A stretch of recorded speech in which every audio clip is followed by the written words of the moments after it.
watching online, join with us in prayer as well. ఎవరైతే live లో ఈ మాటలు వింటున్నారో ప్రార్థనలో అంగీకరించండి.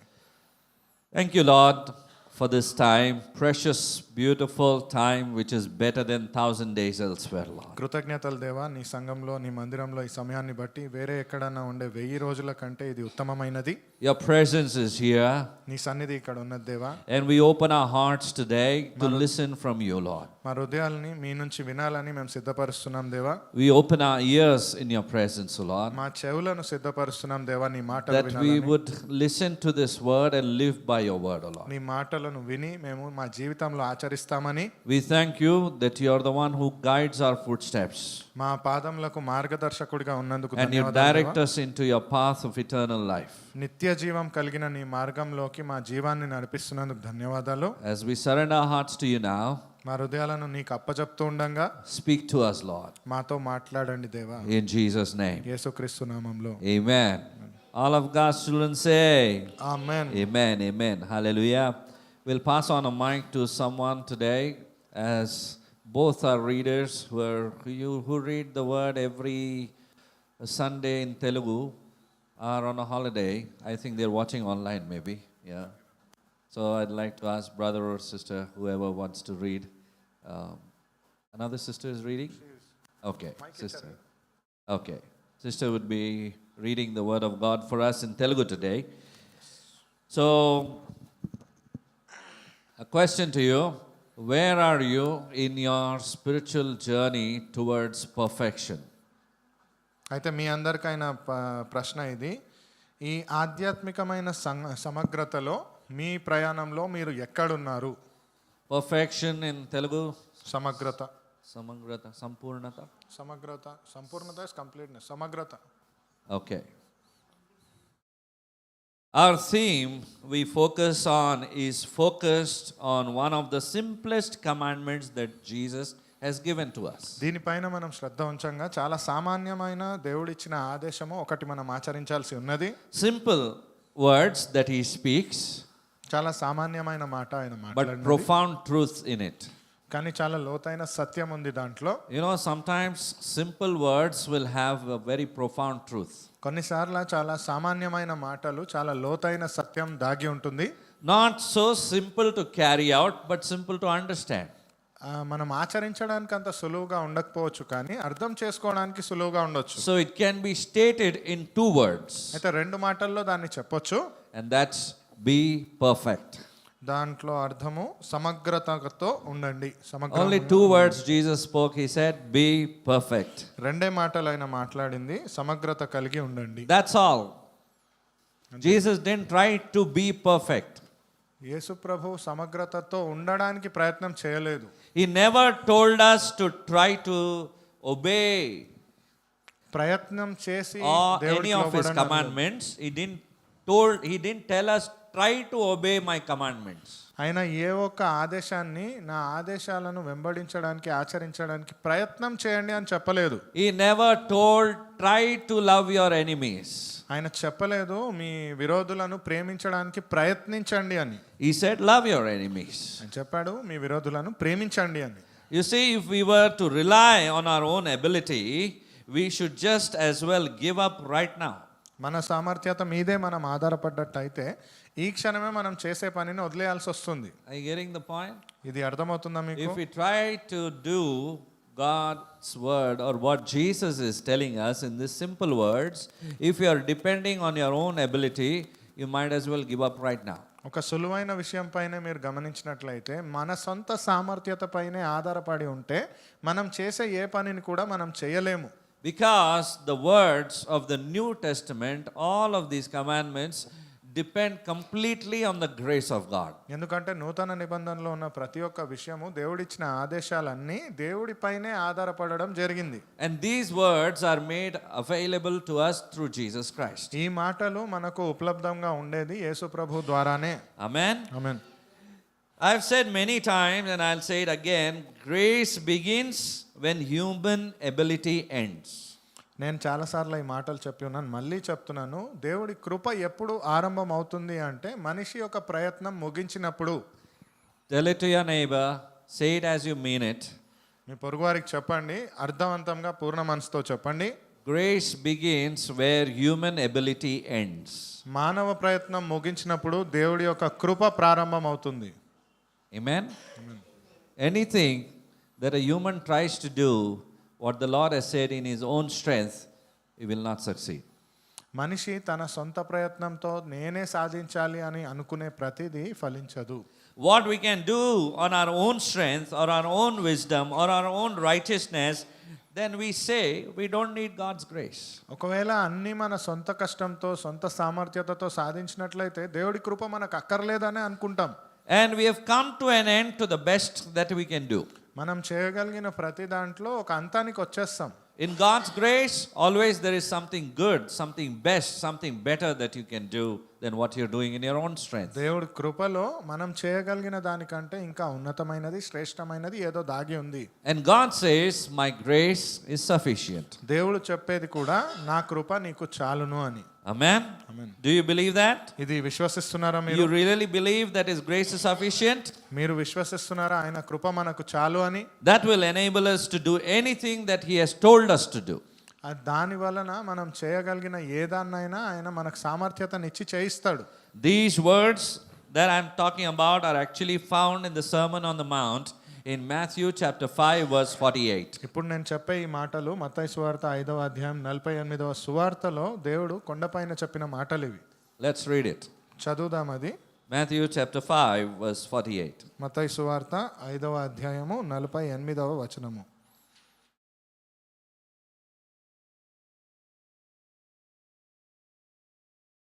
Therefore you shall be perfect just as your Father in heaven is perfect. పరిపూర్ణుడు గనక మీరును పరిపూర్ణులుగా ఉండెదరు. Paripurna, the word for perfect over there is there in the Bible. Bible ప్రకారంగా పరిపూర్ణము అనే మాట. Amen. Amen. What does it say? Therefore you shall be perfect just as your Father in heaven is perfect.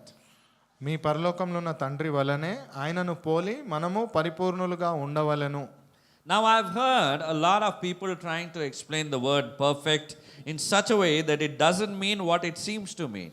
ఎంతోమంది ఈ యొక్క పదం perfect అనే మాట, పరిపూర్ణత అనే మాటను దానికి సరి అయిన అర్థం వచ్చేటట్టుగా చెప్పలేకపోవచ్చు. They explain it in such a way that you find it impossible to live by it. అది ఎలా ఉంటుందంటే ఇది దాదాపుగా అసాధ్యం ఇలా జీవించడము అనేటట్లుగా. But if Jesus has said it, that means you can do it. ఒకవేళ యేసు ప్రభు ఇది మీరు చేయగలరు అన్నాడంటే చేయగలము మనం. Do you believe it? ఇది విశ్వసిస్తున్నారా? Say amen. Amen. If you are believing for something that you are hearing, you can respond by saying amen. ఇది మీరు చేయగలరు అని మీరు విశ్వసిస్తున్నారంటే ఆమేన్ అని చెప్పి స్పందించండి. So what is the word of God saying? What is Jesus saying today? అయితే యేసు ప్రభు మనతో చెప్తున్న మాట ఏంటి ఈ రోజు? He is asking us to be perfect. మనము పరిపూర్ణులుగా ఉండాలి అని దేవుడు చెప్తున్నాడు. Hallelujah. That is the standard that Jesus has set for us. అది మనకు యేసు ప్రభు నియమించిన ఒక ఆదేశము, ఆ స్థాయి. And it eliminates any kind of explanation that we can think of to, bring it down. దానికి ఎటువంటి ఒక సమాధానము ఇవ్వాల్సిన ఎక్స్ప్లెనేషన్ ఏం లేదు దాని గురించి. We are to be perfect as our heavenly Father is perfect. మనము మన పరలోకంలో ఉన్న తండ్రిని పోలినట్లే పరిపూర్ణులుగా ఉండాలి అనేది వివరణ. And if you look at this context, it indicates two things. ఈ విషయాన్ని మీరు గమనించినట్లయితే ఇక్కడ రెండు విషయాలు మనకు తెలుస్తున్నాయి. First of all, perfection in this sense means dealing rightly with everybody. ఈ విషయంలో పరిపూర్ణులుగా ఉండడము అంటే ప్రతి ఒక్కరితో సరిగ్గా వ్యవహరించడము. What does it mean? దాని అర్థం ఏమిటి? Dealing rightly with everybody, not being partial to some and being partial to others in different ways. ప్రతి ఒక్కరితో సరిగ్గా వ్యవహరించడము, ఒకరి పట్ల ఏదో వారికి వ్యక్తిగతంగా మంచి చేస్తూ ఇంకొకరితో వేరేలాగా వ్యవహరించడం కాదు. That's not our heavenly Father's nature. అటువంటిది కాదు మన పరలోకపు తండ్రి యొక్క స్వభావము. Amen. He deals with everybody in the same way. We'll come to know in the scriptures that we are about to read. మనం చదవబోయే వచనాలలో ఇది అర్థమవుతుంది. ఆయన అందరితో సమానతత్వంతోనే వ్యవహరిస్తాడు. The first is dealing with everyone rightly. మొదటిది అందరితో సరిగ్గా వ్యవహరించడము. Hallelujah. And it's also summed up in one word, which is love. ఆ మొత్తం యొక్క తాత్పర్యం ఏదైనా ఒక పదంలో చెప్పగలిగితే అది ప్రేమ. Amen? For God is love. ఎందుకంటే దేవుడే ప్రేమై ఉన్నాడు గనుక. Amen? So perfection and love, they cannot be separated. అయితే పరిపూర్ణత మరియు ప్రేమ అనేది వేరుపరిచే విషయం కాదు. Amen? Amen. So let me read some of the words that proceed. It starts from verse 43. కొన్ని పదాలు మనం అర్థం చేసుకోవడానికి 43వ వచనాల నుంచి చదువుదాం. మత్తయి We'll సువార్త go a 5వ little అధ్యాయం. before what we have just read so that we get what Jesus is trying to tell us today. ఇందాకే చదివిన మాట ప్రకారంగా యేసు ప్రభు చెప్పే మాటలను అర్థం చేసుకోవడానికి 43వ వచనం నుంచి గమనిద్దాం. It says, you heard that it was said in the Old Testament, you shall love your neighbor and hate your enemy. But I say to you, love your enemies, bless those who curse you, do good to those who hate you, and pray for those who spitefully use you and persecute you. నీ పొరుగువానిని ప్రేమించి నీ శత్రువును ద్వేషించమని చెప్పబడిన మాట మీరు విన్నారు కదా. నేను మీతో చెప్పుచున్నదేమనగా, మీరు పరలోకం నన్నున్న మీ తండ్రి కుమారుల కొరకై మీ శత్రువులను ప్రేమించుడి, మిమ్మల్ని హింసించు వారి కొరకు ప్రార్థన చేయుడి అని. Let me ask you, do you take this seriously? మిమ్మల్ని అడుగుతున్నాను నేను, ఇది నిజంగా మనం ఆచరించే విషయమేనా? What you've just read, do you take it seriously? Did you read it in your Bible? ఇది మీరు బైబిల్లో చదివారా? How many of us got Bibles today? Hallelujah. Hallelujah. We should get our Bibles. Amen. Amen. Amen. It is Bible important. ఉన్నవారు బైబిల్ని చదవాలి, చేతిలో పెట్టుకోవడం మాత్రమే. We need to carry our Bibles to the house of God. బైబిల్ని దేవుడి మందిరానికి కూడా తీసుకొని రావాలి. Amen. Amen. Hallelujah. Hallelujah. And it says, what does it say if you love your relatives? అక్కడ ఏమని చెప్పి ఉంది? మీ పొరుగు వారిని ప్రేమిస్తుండగా, If you love your me enemies, శత్రువులను ప్రేమించమని చెప్పి ఉంది. bless those who don't curse them, bless them. మిమ్మల్ని శపించిన వారిని శపించకండి, ఆశీర్వదించండి. Do bad to those who hate you. మిమ్మల్ని అసహించే వారికి చెడు చేయండి అనుందా? లేదు కదా? This, yes, do good to those who hate you. These are words of Jesus. And if we are doing anything apart from it, we are following another master. మిమ్మల్ని అసహించుకునే వారికి మంచి చేయమని చెప్తున్నది యేసు ప్రభువు. ఇది కానీ చేయట్లేదు, వేరే ఏమైనా చేస్తున్నామంటే ఇంకో యజమానుడిని మనం వెంబడిస్తున్నట్లే. Pray for those who spitefully use you. That means intentionally they are using you. And you know it, they are using you intentionally with some intention or the other. And the Lord is telling, pray for such people. ఉద్దేశపూర్వకంగా మిమ్మల్ని ఏ విషయంలో అయినా ఎవరైనా వాడుతున్నట్లయితే వారి కొరకై ప్రార్థన చేయమని వాక్యం చెప్తా ఉంది. ప్రార్థన చేస్తున్నాం కదా, వాడండి ప్రభువా, వాడుతున్నారు. You have been praying, right? Lord, use me, use me. So people also started using you. Hallelujah. Hallelujah. And also pray for those who persecute you. ఎవరైతే మిమ్మల్ని శోధనకు గురి చేస్తారో వారి కోసం కూడా ప్రార్థన చేయండి. And what will they be called? It's written in the further part of the verse, that you may be the sons of your Father in heaven. ఆ తదుపరిగా మీరు రాయబడిన మాట, ఎలా అనగా మీ తండ్రిని పోలిన కుమారుల వలె మీరు ఉండినట్లు. For he makes his sun rise on the evil and on the good, and sends rain on the just and on the unjust. 46th verse, 45th verse, 45వ వచనము. గీత రీడింగ్. తన సూర్యుని ఉదయింపచేసి నీతిమంతుల మీదను అవినీతిమంతుల మీదను వర్షము కురిపించుచున్నాడు. You see, God is perfect in his dealing with everyone in the world. దేవుడు ఈ లోకంలో ఉన్న ప్రతి ఒక్కరితోని ఆయన వ్యవహరణలో సమంగా ఉన్నాడు. He's making sunshine on everyone, ఆయన ప్రతి ఒక్కరి మీద సూర్యుడి వెలుగును ప్రసరింపజేస్తున్నాడు. causing rain on everyone. ప్రతి ఒక్కరి పైన వర్షపు చినుకులు కూడా So పడుతున్నాయి. you cannot call God as unjust, కాబట్టి దేవుడిని అన్యాయం చేసిన వాడు అన్నట్లు మాట్లాడలేము. because he is perfect in his ఎందుకంటే dealings. ఆయన పరిపూర్ణత కలిగిన వాడు ఆయన వ్యవహరణలో. Amen. Amen. With the good and with the not good, he is perfect in his attitude and in his relationship with the people. మంచి వారితోనూ మంచిగా లేని వారితోనూ ఆయన యొక్క వ్యవహరణ అనేది ఉత్తమంగా ఉన్నది. And it says, for if you love those who love you, what reward have you? ఆయన చెప్తున్న మాట, మిమ్మల్ని ప్రేమించిన వారినే మీరు ప్రేమించినట్లయితే దాంట్లో గొప్ప ఏముంది? And do not even tax collectors do the same? And if you greet your brethren only, what do you do more than others? Do not even the tax collectors do so? Therefore, you shall be perfect as your heavenly Father is perfect. మీరు ఒకవేళ మీకు ఎవరైతే మంచి చేస్తున్నారో వారితోనే మీరు మంచి చేస్తున్నట్లయితే అన్యజనులకు మీకు అంతరం ఏముంది? I find it very helpful, this illustration that I am giving to you about circles. ఈ ఉదాహరణ మీకు చెప్పడానికి చాలా మంచిగా అర్థమవుతుంది, చాలా సులువైన విషయంగా. You can have circles of all sizes, small, big. ఒక సర్కిల్ని కానీ మీరు చూసినట్లయితే చిన్నగా మనం వేయొచ్చు, గుండ్రమైన ఆకారము, పెద్దదిగా కూడా వేయొచ్చు. And no matter how small or how big, the circle are all the same. అది ఎంత పెద్దది ఎంత చిన్నది అని కాదు, కానీ ఇప్పుడు గుండ్రమైనది గుండ్రంగానే ఉంటుంది. It's a perfect circle. అది ఒక సరి అయిన ఒక గుండ్రము. So I see God in this big picture, in this great circle.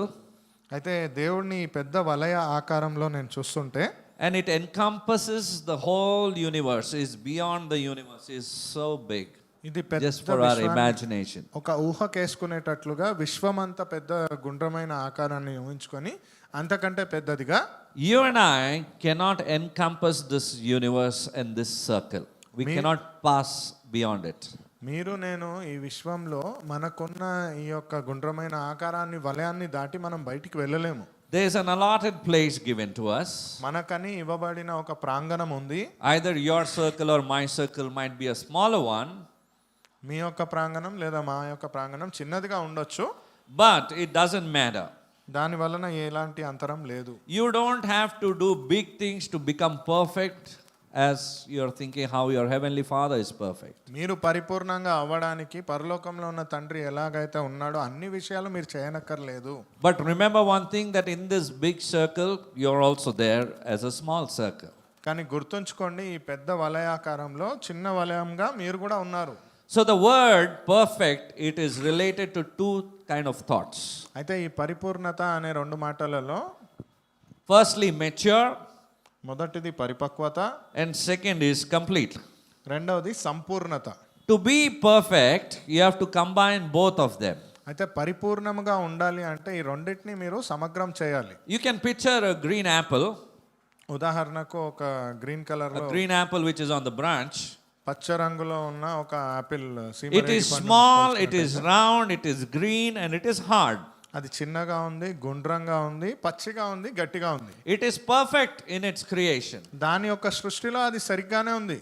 But there is nothing wrong with the apple. It's not perfect in the sense that it has not come to maturity that we can pluck and eat it. అయితే ఆ పండులో ఎటువంటి తప్పు లేదు, కానీ అది తీసుకొని తినడానికి ఆ సందర్భంలో సమయంలో పనికిరాదు. Or you can take a boy who is 12 years old, లేదా 12 వయసులో ఉన్న ఒక కుమారుడిని ఎవరన్నా who is తీసుకొని completely well, he is whole physically.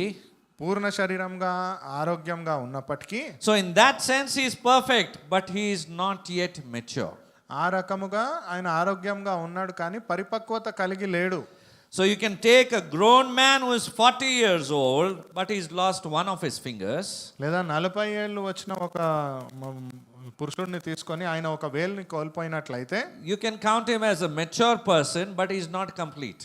ఆయనను పరిపక్వత కలిగిన మనిషిగా అనుకోవచ్చు కానీ సంపూర్ణముగా లేడు. So to be perfect, you have to be mature and you have to be complete. అయితే పూర్ణముగా చూసినట్లయితే మీరు పరిపక్వత కలిగి ఉండాలి, పూర్తిగా సంపూర్ణంగా కూడా ఉండాలి. And obviously to come to this place, to be mature and to be complete, there is a process that is involved. అయితే ఈ యొక్క సందర్భంలో పరిపక్వత మరియు సంపూర్ణతను కలిగి ఉండాలి అంటే ఈ యొక్క క్రమం ఉంది, ఒక మార్గం ఉంది, దాని గుండా Are you రావాలి. understanding what I'm sharing with you? ఇది అర్థమవుతుందా చెప్తున్న మాట మీకు? So now I'm going to speak to in the rest of the service about the process the scripture reveals us to perfection. కొంచెం కష్టంగా ఉన్నా కానీ తదుపరిగా చెప్పబోతున్న మాటలను క్రమంగా అర్థం చేసుకోండి. ఇది పరిపూర్ణతకైన విషయము. This is part 1 of the message. ఈ యొక్క సందేశంలో ఇది ఒక మొదటి భాగం. God willing, there will be a part 2 also. దేవుడి చిత్తం అయితే దీనికి రెండవ భాగం కూడా ఉంటుంది. And we all are in the process of becoming perfect. మనమందరము పరిపూర్ణులుగా మారడం యొక్క క్రమంలో ఉన్నాము. Amen? Amen. And I think a good place to begin with is Romans chapter 5, verse 5. అయితే ఇది ఆరంభించడానికి ఒక మంచి సందర్భం ఏదైనా ఉంది అంటే అది రోమియోలకు రాసిన పత్రిక 5వ అధ్యాయము 5వ వచనంలో ఉంది. Which is a very amazing statement that we read, but we scarcely absorb it. ఇది చాలా సామాన్యంగా మనం చదివేస్తాం కానీ చాలా తక్కువగా మనం దీన్ని పీల్చుకుంటాం. This verse, St. Paul is saying, the love of God has been poured out in our hearts by the Holy Spirit who has been given to us. ఎందుకనగా ఈ నిరీక్షణ మనలను సిగ్గుపరచదు, మనకు అనుగ్రహింపబడిన పరిశుద్ధాత్మ ద్వారా దేవుని ప్రేమ మన హృదయంలో కుమ్మరింపబడి ఉన్నది. That's really an amazing statement, isn't it? Yes. What you just read or you've heard, or in case you've not heard, I think you should get back to your Bible and read it. అది చాలా గొప్ప విషయం కదా. మనల్ని చూసి ఒకరు చెప్తున్న మాట ఇది మీరు చదివి అర్థం చేసుకున్నట్లయితే ఉత్తమము, లేదా బైబిల్ని తీసుకొని మళ్ళీ చదవండి. In this verse, the Bible is saying not some of the love of God, but the love of God has been poured out into us.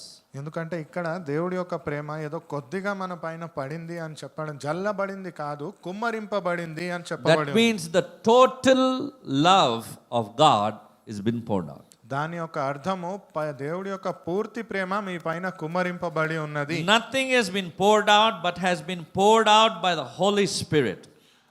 పరిశుద్ధాత్మ దేవుడు మాత్రమే అది కుమ్మరించగలడు మీ And పైన. I believe in a sense every person who is baptized in the Spirit receives an outpouring of God's love into his life. నేను నా ఆత్మలో విశ్వసించేది ఏమనగా దేవుడిని విశ్వసించి బాప్తిజం తీసుకున్న ప్రతి ఒక్కరూ వారి ఆత్మలో దేవుడి యొక్క అనుగ్రహాన్ని కుమ్మరించుకొని ఉన్నారు. Everyone who is baptized in the Holy Spirit have received the total love of God. పరిశుద్ధాత్మ బాప్తిజంను పొందిన ప్రతి ఒక్కరూ దేవుడి యొక్క పరిపూర్ణమైన ప్రేమను పొందుకొని ఉన్నారు. Amen. But it's one thing to have it poured out and it's another thing to have it worked out. అయితే కుమ్మరింపబడడం ఒకటైతే దాన్ని అనుసరించగలగడం ఇంకొక విషయం. Amen? The initial experience is a glorious one when you receive the Holy Spirit baptism. You receive the total love of God in you. It's a glorious experience. మొదటిగా ఆ పరిశుద్ధాత్మ అనుభూతిని పొందుకోవడమే అది చాలా మహిమకరమైన అనుభూతి. Sometimes those of us who have received it couldn't even imagine that we have had any problems in life. కొన్నిసార్లు అది పొందుకున్న వాళ్ళు ప్రారంభంలో మన జీవితంలో ఏదో సమస్య ఉంది అని కూడా అనుకోరు. But a person by name Bob Mumford, he says that somebody asked him, what's the evidence of the baptism in the Holy Spirit? అయితే బాబ్ మంఫర్డ్ అనే ఒక వ్యక్తి పరిశుద్ధాత్మ దేవుడి యొక్క బాప్తిజం గురించిన సూచన ఆదేశము బైబిల్లో ఎక్కడుంది అని అడిగాడు. And his reply was, he said, trouble. ఆయన ఇచ్చిన సమాధానం ఏమిటి అంటే సమస్య. So if you're just in the early stages, let's warn you that you're not in the last stage. It's just the beginning. అయితే మీరు అంత్యకాలంలో ఉన్నారు అని అనుకున్నారంటే అది అంత్యకాలం కాదు, ఆరంభం మాత్రమే.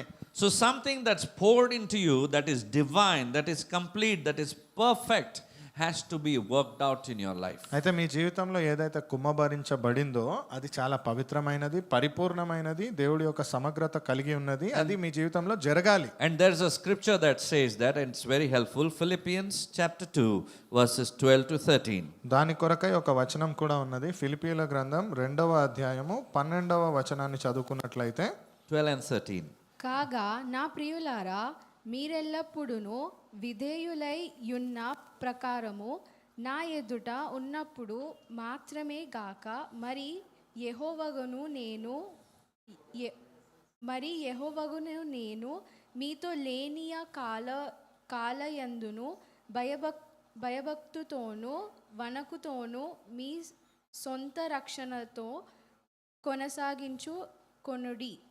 Therefore, my beloved, as you have always obeyed, not as in my presence only, but now much more in my absence, work out your own salvation with fear and trembling, for it is God who works in you both to will and to do his good pleasure.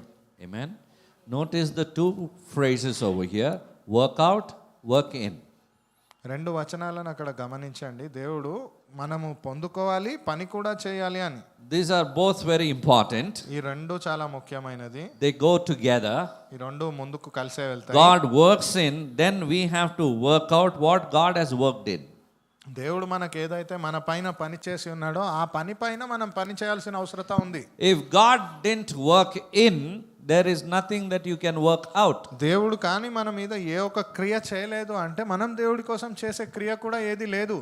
But if we don't work it out, God can't work more in.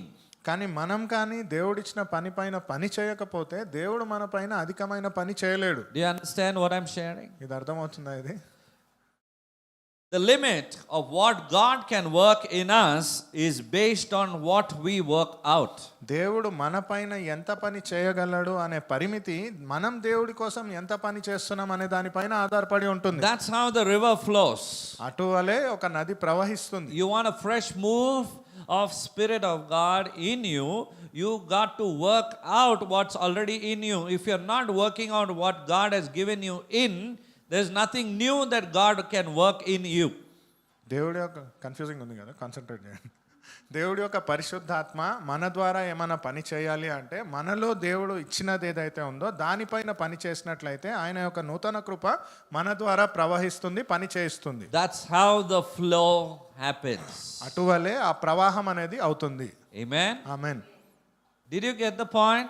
అర్థమైందా? If you get this, we can move further, because if you don't get this, the later part what you listen will go off. ఇది అర్థమైతేనే మనకు తదుపరివి అర్థమవుతాయి. ఇది అర్థం కాకపోతే తదుపరివి అర్థం కాదు. What God has poured in you and is presently working in you has to be worked out also in and through your life. You have to live it out. దేవుడు మనలో ఏదైతే ఆశీర్వాదంగా నింపి ఉన్నాడో ఆ ఆశీర్వాదము మనం ఇతరుల పట్ల కూడా చూపించగలగాలి. అప్పుడే అది ప్రవాహం వలె మనలో పనిచేస్తుంది. If you are not living out what God is doing in you, it's not only in terms of blessing, it can be correction, it can be growing in God's grace, in the knowledge of our Savior, in multiple ways. God doesn't work in one little way or one specific way. He works in multiple ways. In same way, God wants it to happen out of your life. దేవుడు మనలో చేసింది కేవలం ఆశీర్వాదం అని మాత్రమే చెప్పుకోవడానికి లేదు. అది ఏ ఒక్క అనుసరణ అయినా మార్పు అయినా మనలో దేవుడు చేసినట్లయితే అది ప్రవహించగలగాలి. అప్పుడే అది ఆశీర్వాదకరంగా ఉంటుంది. Okay, let's take it like this also. Only blessing is flowing in, and only blessing is flowing out. So you'll grow in the area of only blessing. ఉదాహరణకు తీసుకుందాం. ఒకవేళ ఆశీర్వాదం మాత్రమే నాలో ఉంది, నేను ఇతరులకు ఆశీర్వాదకరంగానే ఉన్నట్లయితే ఈ ఆశీర్వాదం మాత్రమే నా నుంచి ప్రవహిస్తుంది. You are operating only in one stream of the Spirit of God. దేవుడి యొక్క ఆత్మకు సంబంధించిన ఒకే ఒక్క మార్గంలోనే మీరు పని చేస్తున్నట్లు. You want the mighty river of God to flow in you, or just one stream, one specific stream? దేవుడి యొక్క ఉన్నతమైన ఆశీర్వాదపు నది మీలో ప్రవహించాలనుకుంటున్నారా, లేదా ఒక నీటి దార మాత్రమే మీలో It వెళ్ళాలనుకుంటున్నారా? all depends upon how you want God to move in your life. దేవుడు మీ జీవితంలో ఎలా ప్రవహించాలి అనే విషయం పైనే ఇది ఆధారపడి ఉంటుంది. Hallelujah. So going back to Romans chapter 8 verse 9. రోమియోల అధ్యాయము 8వ అధ్యాయము 9వ వచనాన్ని మళ్ళీ మనం తిరిగి చదువుకున్నట్లయితే, And I want you to remember one thing. God is the one who is initiating this work in you. దేవుడు ఈ యొక్క పనిని మీలో చేస్తున్నాడు అనే విషయం మీకు అర్థం అవ్వాలి. Hallelujah. Some people tell, they call Jesus to be good, but he said, it's not me, it's my heavenly Father who is good. యేసు ప్రభువుని మీరు విశ్వసిస్తున్నట్లయితే యేసు ప్రభువు మాత్రమే మంచివాడు, పరలోకంలో ఉన్న మంచి తండ్రిని గురించి కూడా విషయం So చెప్పగలగాలి. are you understanding the source of the one who is initiating? It is God who is initiating the good work. So anything that's good coming out of your life and my life is because God has initiated it in your life, in you. ఈ యొక్క ఆధారం మీరు చూడగలిగితే మూలము ఏమిటి అంటే పరలోకంలో ఉన్న తండ్రి మీ ద్వారా ఈ ఆశీర్వాదకరమైన క్రియలను దేవుడి యొక్క కార్యాన్ని చేయించే ప్రవాహంలో ఉన్నాడు. So this good is coming out of you. కాబట్టి ఈ యొక్క మంచి మీ ద్వారా బయటికి వస్తుంది. You keep doing more, the more of the goodness of God will flow. అధికముగా మీరు అది చేస్తూ ఉన్నట్లయితే దేవుడి యొక్క అధికమైన ఆశీర్వాదం మీ ద్వారానే వస్తుంది. I hold what I am receiving. I am not allowing God to move more and grow more in you, to work within you. దేవుడి యొక్క ఆశీర్వాదాన్ని నేను అధికంగా పొందుకోగలిగితే, ఆయన మాటను నేను పొందుకొని ఉన్నట్లయితే, అది నేను ఎంతగా పని చేస్తే అంత అధికముగా అది ఎదుగుతుంది. I think thus far it's clear to us. ఇక్కడ దాకా మనకు అర్థమైందని నేను అనుకుంటున్నాను. Amen. Romans chapter 8, the second part of the verse. Now if anyone does not have the Spirit of Christ, he is not his. ఎవడైనను క్రీస్తు ఆత్మ లేనివాడైతే వాడు యెహోవా వాడు కాడు. వాడు ఆయన వాడు Simple. కాడు. If you don't have Jesus Christ in your heart, you don't belong to God. సులువుగా అర్థం చేసుకునే విషయము, ఎవడైనాను క్రీస్తు ఆత్మ లేనివాడైతే వాడు ఆయన వాడు కాదు. Hallelujah. Hallelujah. And let's not judge that part, who is having, who's not having. అయితే దీనిపైన మనం తీర్పు తీర్చడానికి లేదు, వీళ్ళు దేవుడి బిడ్డలా కాదా అని. Let God be the judge. అది దేవుడే తీర్పు తీర్చును గాక. Amen. Because God is the one who has initiated it in you, and it will be seen out of you. ఎందుకంటే దేవుడు మాత్రమే ఇది మన ద్వారా మనకు ఆశీర్వాదాలను ఇచ్చి ఉన్నాడు, అది దేవుడే తీర్పును తీరుస్తాడు. Hallelujah. So I understand that is what we receive when we are born again. We receive the Spirit of Christ. అయితే నాకు అర్థమవుతుంది, ఇక్కడ తిరిగి జన్మించిన అనుభూతి ఉన్నది అన్నట్లయితే దేవుడి యొక్క ఆత్మను పొందుకున్న అనుభూతి అది. When you receive the Spirit of Christ, you are receiving the nature of Christ within you. క్రీస్తు యొక్క ఆత్మను మీరు పొందుకున్నట్లయితే క్రీస్తు యొక్క స్వభావాన్ని మీలో మీరు So the పొందుకుంటున్నారు. nature of Christ has come within you in your new birth experience. కాబట్టి క్రీస్తు యొక్క స్వభావము మీరు తిరిగి జన్మించిన అనుభూతిలో పొందుకున్న విషయం అది. But then it was to be worked out. అయితే అది పొందుకోవడం మాత్రమే సరిపోదు, కానీ పని కూడా చేయాలి దాని మీద. That is how you keep growing. అటువలనే మీరు ఎదుగుతారు. Amen. See, there are two things through the new birth I believe that every one of us receives. One is the nature of Christ, but then it's got to become a character of Christ within you. చూడండి, రెండు విషయాలు ఉన్నాయి ఇక్కడ. పొందుకోవడం మాత్రమే కాదు, యేసు ప్రభు యొక్క లక్షణము స్వభావముగా మారాలి మీలో. Amen. Did you get the point? మీకు ఇది అర్థమైంది? At your first experience, the new birth experience, what has happened? You receive the Spirit of Christ and the nature of Christ has come in you. But then, as you keep growing, the character of Christ is seen through you. అయితే యేసు ప్రభుని సొంత రక్షకుడిగా అంగీకరించినప్పుడు యేసు ప్రభు యొక్క స్వభావాన్ని మీరు పొందుకున్నట్లయితే మీ ప్రవర్తనలో, ఆ ఎదుగుదలలో దేవుడి యొక్క ప్రవర్తన స్వభావం కనిపించాలి. That is the process of development. ఆ క్రమమే ఎదుగుదలగా మారుతుంది. Amen. The interesting thing is that this was the experience of Jesus Christ himself when he was here on this earth. దీని అర్థము, యేసు ప్రభు మనతో ఈ లోకంలో ఉన్నప్పుడు ఇలాగే వ్యవహరించాడు. He is not talking only for you and me.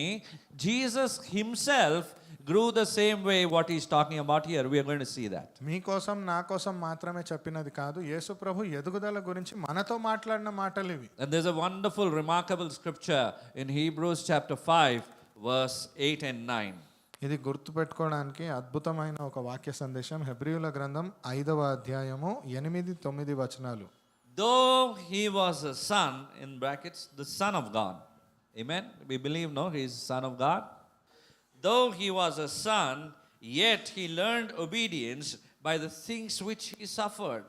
And having been perfected, he became the author of eternal salvation to all who obey him. ఆయన కుమారుడై ఉన్నయు తాను పొందిన శ్రమల వలను విధేయతులను నేర్చుకొనెను. మరియు ఆయన సంపూర్ణ సిద్ధిని పొంది ఉన్నవాడైనను please continue that 10th verse. Melchizedek క్రమము చేరిన ప్రధాన యాజకుడై దేవుని చేత పిలువబడి తనకు విధేయులైన వారి అందరికినో నిత్య రక్షణకారుడై ఉన్నాడు. Hallelujah. Hallelujah. We'll read it once again in Telugu, brother. కష్టమైన కానీ అర్థం చేసుకోవడానికి I want ప్రయత్నిద్దాం. brother to read it. Please. Because there has to be a flow in the scripture. Yes. Hebrews chapter 5, 8, ఆయన 9. కుమారుడై ఉండి తాను పొందిన శ్రమల వలన విధేయతను నేర్చుకొనెను. మరియు ఆయన సంపూర్ణ సిద్ధి పొందినవాడై మెల్కీసెదెకు యొక్క క్రమంలో చేరిన ప్రధాన యాజకుడని దేవుని చేత పిలువబడి తనకు విధేయులైన వారికి అందరికీ నిత్య రక్షణకు కారకుడాయను.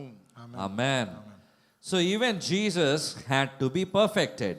అయితే యేసు ప్రభువుని కూడా సరిగ్గా పరిపూర్ణుడిగా మార్చాల్సిన అవసరత ఉండింది. He was never imperfect, but the beautiful nature of Jesus had to be worked out in his character while he was in the flesh on this earth. ఆయన పరిపూర్ణత లేనివాడు కాదు అని అర్థం కాదు, కానీ ఇక్కడ ఉన్నప్పుడు ఆ పరిపూర్ణత కొరకై కొన్ని పనులు చేయాల్సిన అవసరత ఉండేను. And it was worked out by one thing which is the same for all of us. What is that key word here that the Bible speaks is obedience. ఒక విషయం పైన ప్రతిదీ పని చేయాల్సిన అవసరత ఉండింది బైబిల్ ప్రకారం. అది ఏమిటి అంటే విధేయత. There is nowhere in the scripture where it says Jesus disobeyed. ఏ ఒక్క వచనంలోనూ మనం చదవనిది ఏంటి అంటే యేసు ప్రభు అవిధేయత కలిగి ఉన్నాడు అని. Let's remember that and keep it in our mind. ఇది ఎప్పుడు గుర్తుపెట్టుకుందాం మన ఆలోచనలో. Let's compromise and say suffering leading to obedience. That's what scripture is saying. Suffering leading to obedience. అక్కడ వాక్యం చెప్తున్న సందేశం ఏమిటి అంటే శోధన, ఇబ్బంది అనేది విధేయతకు దారి తీసింది, Or obedience leading to suffering. లేదా విధేయత వలన ఇబ్బందిని ఎదుర్కొన్నారు అని. Yes? అవునా? He obeyed the heavenly Father's will. He accepted it. He obeyed it. That led to the suffering as well. పరలోకపు తండ్రి యొక్క చిత్తాన్ని అర్థం చేసుకున్నాడు, విధేయతను చూపించాడు, కాబట్టే కదా ఆయన ఎదుర్కొన్న ప్రతి ఒక్క శోధన. So basically there is no other way. ఇక్కడ సామాన్యంగా వేరే ఒక మార్గం లేదు. I'm glad that you said we are suffering, otherwise I could have, given you some easier picture, but the Bible is saying this is the way it's going to be. నేను మీకు ఏదైనా సులువైన ఉదాహరణను ఇద్దాం అనుకున్నాను, కానీ బైబిల్ ప్రకారంగా ఇలాగే ఉంది. Jesus learned obedience. యేసు ప్రభు విధేయతని నేర్చుకున్నాడు. Are we learning obedience today? మనం ఈరోజు విధేయతను నేర్చుకుంటున్నామా? The question of the matter is, are we willing to obey the words of the Lord? Are we willing to? Jesus obeyed his parents. Are we obeying our parents? యేసు ప్రభు ఆయన తల్లిదండ్రులకు విధేయతను చూపించాడు. మనము మన తల్లిదండ్రుల పట్ల విధేయత చూపిస్తున్నామా? Hallelujah. It's by obeying, and even Jesus had to learn it. He never disobeyed. He never was prone to disobey. కాబట్టి ఆయన చెప్పిన తండ్రి యొక్క ప్రతి మాటకు విధేయతను చూపించాడు. ఎంత అది ఇబ్బందికరమైన విషయం అయినా కానీ ఆయన విధేయతనే చూపించాడు. But you can't learn obedience without obeying. కానీ విధేయత అనేది విధేయత చూపించకుండా నేర్చుకునే విషయం కాదు. How many of you would accept that this is true? ఎంతమంది ఇది అంగీకరిస్తారు? You can't learn obedience without obeying. విధేయత అనేది విధేయత చూపించకుండా నేర్చుకునే విషయం Only కాదు. if you obey, you're learning, you're growing in obedience. మీరు విధేయత చూపించగలిగితేనే విధేయతలో మీరు ఎదుగుతున్నట్లు. Amen? Amen. Hallelujah. Many people, they want to disobey somebody, but they want others to obey them. ఎంతో మంది ఇతరులకు లోబడాలని అనుకోరు, కానీ ఇతరులు వారికి లోబడాలని అనుకుంటారు. Does that work? అలా పని అవుతుందా? It doesn't operate. అలా పని చేయదు. Today, you and I listen to Jesus because he obeyed the heavenly Father. ఈరోజు మీరు నేను యేసు ప్రభుకి ఎందుకు లోబడుతున్నాము అంటే ఆయన పరలోకపు తండ్రికి లోబడ్డాడు గనుక. There is no way that you can say, Jesus disobeyed here. మనం ఎక్కడ చెప్పడానికి లేదు యేసు ప్రభు ఇక్కడ లోబడలేదు అని. Hallelujah. And if you are going through something difficult in this present time or a suffering, just remember you are learning obedience. మీరు ఏదైనా ఇబ్బందికరము కష్టకాలంలో ఏమైనా ఎదుర్కొంటున్నట్లయితే విధేయత అనే విషయాన్ని మీరు నేర్చుకుంటున్నారని గ్రహించండి. Tell your neighbor, I am learning obedience. మీ పొరుగు వారికి చెప్పండి, నేను విధేయతను నేర్చుకుంటున్నాను. Are you suffering? Are you troubled in some way or the other? If you're no trouble, no problem, is you're in a different boat altogether. ఏదైనా విషయంలో మీరు ఇబ్బంది పడుతున్నట్లయితే అనుసరించడం లేదు అంటే వేరే ఏదో మార్గంలో మీరు ఉన్నట్లే. If there is a problem in your life, if there is something that God is speaking to you, He wants you to just obey Him first. ఏదైనా విషయంలో మీరు ఇబ్బందిని కష్టాన్ని ఎదుర్కొంటున్నట్లయితే దేవుడు మొదటిగా ఆయనకు మీరు విధేయత చూపించాలని కోరుకుంటున్నారు. There is no way to learn obedience but to obey. విధేయత చూపించడానికి ఇంకొక మార్గం లేదు, ఆయన పట్ల అంగీకరించి మనం లోబడడం మాత్రమే. There is no way to learn endurance but to endure. తట్టుకోవడం అనే విషయంలో ఇంకొక విషయం లేదు, కానీ ఆ విషయాన్ని మనం ఎదుర్కొని భరించగలిగే ఓర్పును There తెచ్చుకోవాలి. are no two options or second opinions on this. రెండవ మాటలు లేవు దీంట్లో. Amen. Amen. Hallelujah. It's all very well to have it in the theory, but it has to be worked out in your character. ఇది మాటల్లో చెప్పడం చాలా సులువుగానే ఉంటుంది, కానీ మీ యొక్క ప్రవర్తనలో స్వభావంలో దీన్ని చూపించగలగాలి. How you live according to the word of God, that's how you are becoming like Christ. వాక్యం ప్రకారంగా మీరు ఎలాగైతే జీవిస్తున్నారో అప్పుడే క్రీస్తులాగా మీరు అవుతున్నారు. If we are not living according to the word of God, we are becoming like the prince of this world. దేవుడి యొక్క వాక్యం లాగా మనం అనుసరించట్లేదు అంటే ఈ లోకానికైన రాజులాగానే మనము ఉంటాం. కఠినం కదా, కానీ this is the fact. The word of God is saying. ఇది వాస్తవము, దో ఇట్ ఇస్ టఫ్, ఇదే వాక్యం చెప్తా ఉంది. Obedience to the word of God is so important. దేవుడి వాక్యం పట్ల విధేయత అనేది అంత ముఖ్యమైనది. Amen. Amen. Hallelujah. You and I cannot say also this excuse that I cannot do it, I cannot obey. మీరు నేను ఇలాంటి సాకు చెప్పడానికి కూడా వీల్లేదు, నేను విధేయత చూపించలేను, నేను అది అలా లోబడలేను అని. Because He's given you His Spirit to live in you and to do all things through Christ who strengthens you. ఎందుకంటే ఆయన ఆత్మనే మనకిచ్చి యేసు ప్రభు యొక్క ఆత్మ ద్వారా, పరిశుద్ధాత్మ ద్వారా నేను సమస్తము సాధించగలను. In 1 John chapter 2 verse 5, it says, remember that first word, but whoever keeps His word, truly the love of God is perfected in him. By this we know that we are in him. ఆయన వాక్యము ఎవడు గైకొనునో వాని దేవుడి ప్రేమ నిజముగా పరిపూర్ణమాయను. ఆయన ఎవరైతే ఆయన ప్రేమను అర్థం చేసుకుంటామో వారిలోనే ఆయన యొక్క ప్రేమ పరిపూర్ణం అవుతుంది అని దాని అర్థము. And I saw that there are two sides. దానికి రెండు భాగాలు ఉన్నాయి. You know, the Bible says the word of God is a double-edged sword. మీకు తెలుసా దేవుడి యొక్క వాక్యము ఇరువైపు పదునుగా ఉన్న ఖడ్గము వలె ఉంది This అని. scripture has two edges. ఈ వాక్యానికి కూడా రెండు పదునైన ప్రాంతాలు ఉన్నాయి. First of all, the evidence that you love God is that you keep his word. మొదటిగా ఏమిటి అంటే మీరు కానీ దేవుడిని ప్రేమించినట్లయితే ఆయన వాక్యాన్ని మీరు అనుసరిస్తారు. Jesus said that whoever loves me will obey his word. యేసు ప్రభు చెప్పిన మాట, ఎవరైతే నన్ను ప్రేమిస్తారో నా వాక్యం పట్ల విధేయతను చూపిస్తారని. So don't deceive yourself in this. కాబట్టి మిమ్మల్ని మీరు మోసగించుకోకండి. You don't love God more than you obey his word. ఆయన మాటకు విధేయత చూపించడం కంటే ఎక్కువగా మీరు ప్రేమించలేరు దేవుడిని. అంటే నేను చెప్తున్నాను, నేను ప్రభుని చాలా ప్రేమిస్తున్నాను, ఆయన వాక్యాన్ని ప్రేమిస్తున్నాను, కానీ అవిధేయత ఉండినప్పుడు వాక్యం సెలవిస్తుంది నేను ప్రేమించడం లేదు.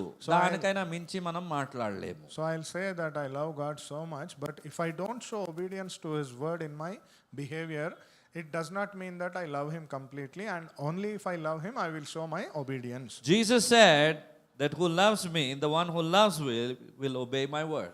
యేసు ప్రభు చెప్పిన మాట, ఎవరైతే నన్ను ప్రేమిస్తారో నా మాట పట్ల విధేయత చూపిస్తారు అని. That point at which you disobey his word is the point at which you stop loving God. ఏ ఒక్క సందర్భంలో అయితే మీరు దేవుడి మాటకు అవిధేయతను చూపిస్తారో ఆ యొక్క సందర్భంలో దేవుడిని ప్రేమించడం మీరు ఆపేసినట్లే. So the proof to that you are loving God is to obey his word. కాబట్టి సాక్ష్యం ఏమిటి అక్కడ అంటే దేవుడిని మీరు ప్రేమిస్తున్నట్లయితే దేవుడి మాట పట్ల విధేయతను చూపిస్తారు. But it's also the means by which God's love is being perfected in you. దాని అర్థము దేవుడి యొక్క ప్రేమ కూడా మీలో పరిపూర్ణముగా మారబడింది అని. So whenever you show obedience to God's love, Christ's character is being formed in you. అయితే ఎప్పుడైతే మీరు దేవుడి యొక్క వాక్యం పట్ల విధేయతను చూపిస్తారో క్రీస్తు యొక్క స్వభావం మీలో ఏర్పరచబడిందని. See, love in the New Testament, this word agape, which we hear so often nowadays, it's not an emotion. అయితే ఈ అగాపే అనే పదము ఇప్పుడు సామాన్యంగా వింటున్నాం కదా, ఇది ఒక భావోద్వేగం కాదు. You don't have to feel loving. It's something that's deep in your character. It expresses itself in the way that you live. ప్రేమించబడడం అనే అనుభూతిని పొందుకోవడం కాదు, కానీ మన ప్రవర్తనలో, మాటలో, జీవన శైలిలో కనిపించే ఒక వ్యవహరణగా కనిపిస్తుంది. Hallelujah. And so I said to myself, I can't feel loving, but I can obey the word of God and walk in love. కాబట్టి నాకు నేను చెప్పుకునే మాటలు, నేను దేవుడి యొక్క ప్రేమను అనుభూతి వలె పొందుతున్నాను, ఆ ప్రేమలోనే నేను నడవాలనుకుంటున్నాను. If you trust and depend on your emotions for love, it's going to deceive you.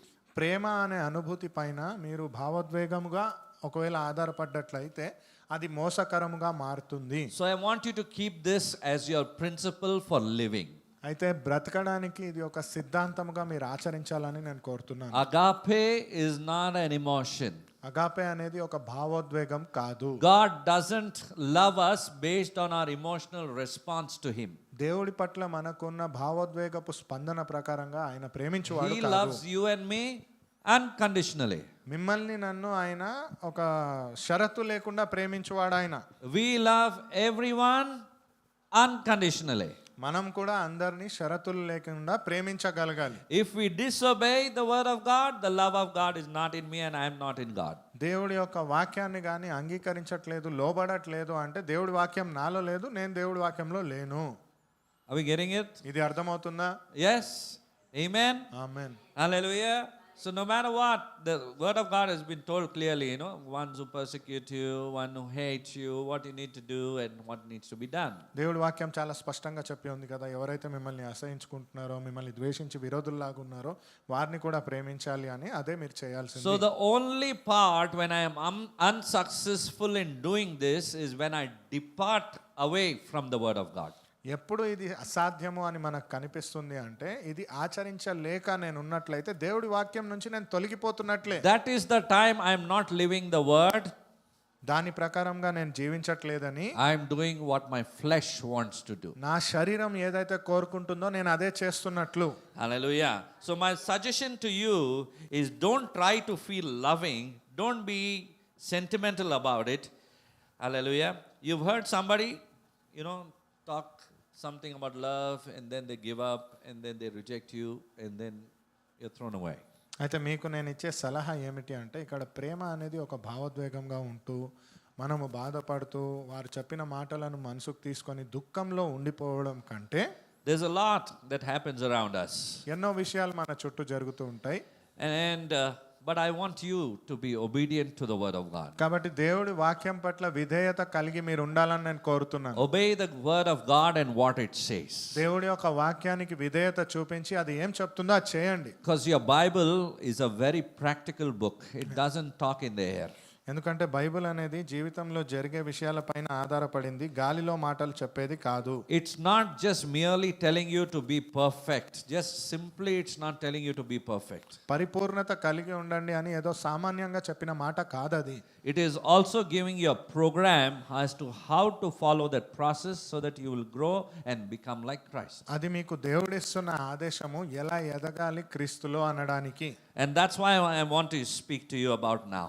అదే నేను మీతో ఈ క్షణం మాట్లాడాలనుకుంటున్నాను. So we'll turn our Bibles to 2 Peter chapter 1 and we are going to read it right from the first verse. We'll take it verse by verse until we get the whole process.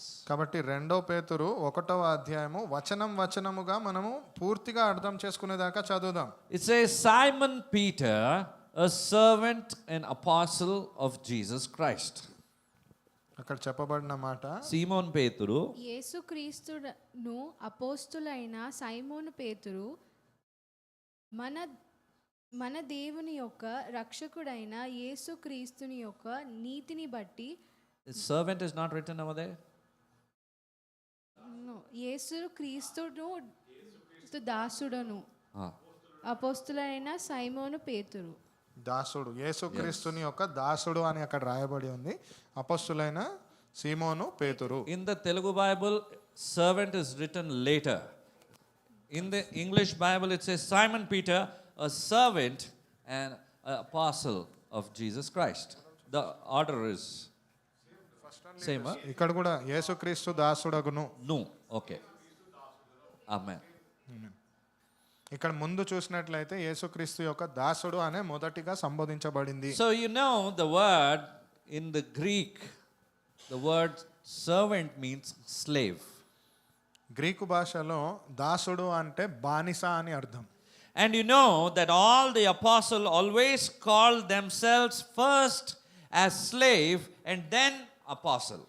మొదటిగా మీరు ఏ ఒక్క అపోస్తులైనా మీరు గమనించినట్లయితే మొదటిగా వారిని వారు ఒక బానిస దాసుడిగానే పిలుచుకొని తరువాత అపోస్తులుగా పిలువబడ్డారు. Today, anyone you meet who calls himself to be as apostle should be calling himself to be first as slave because that is biblical, otherwise it's not biblical.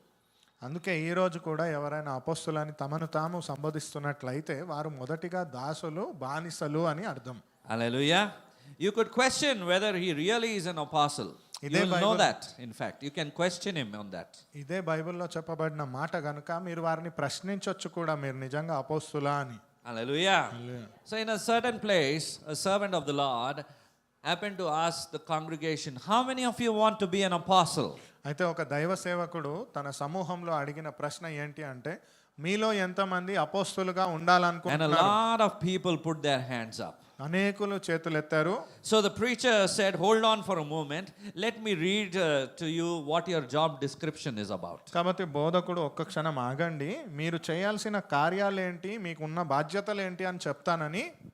So he asked from the congregation, do you have the New International Version Bible with you here with the large print? కాబట్టి సంఘంలో NIV version ఏదైతే ఉందో అది మీకు మీ చేతిలో print చేయబడిన పుస్తకంగా ఉందా? Because in the New International Version it's explained very beautifully. It says in 1 Corinthians, if you want to turn to chapter 4, beginning at verse 8.